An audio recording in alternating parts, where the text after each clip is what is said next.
OMG, sis pilih kali ni boleh jumpa kawan Ling. Hai sis. Awak nak RM10 ke awak nak jawab quiz untuk dapat experience best? Saya nak jawab quiz tu. Cuba awak teka nama dia apa? Oh, I kenal ni. Kuan Liling kan? Betul. So sebabkan awak betul, jom kita bawa awak ke tempat special. Kita nak pergi mana ni? Kenapa dia kat Malaysia tu? Kalau nak tahu, kena ikut kita orang. Hari ni, yang awak tengok ni ialah Yusrin Solo Concourse Event. Ada banyak cikgu menarik dekat sini, antaranya skin analysis, transfer podium, and the highlight of the event is special appearance Yusrin presenter Kuan Ling. Okay, so jom kita explore checkpoint. Okay, jom. Let's go.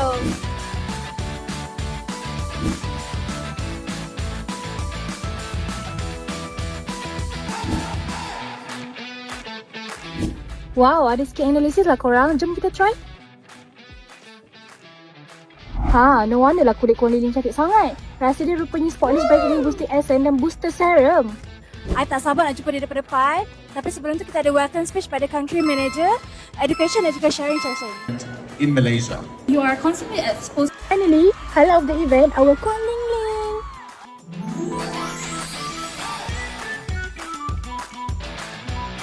During the whole session, sis pilih mesmerize sangat tahu dengan Kuan Ling. Skin dia daripada depan memang glowing, bright dan tak ada dark spot langsung. Because she uses Eucerin Essence dan serum tadi.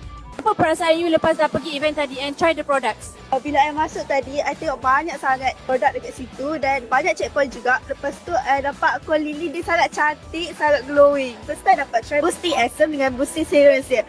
Best sangat. Thank you sis pilih Eucerin and welcome to Malaysia Kuan Liling.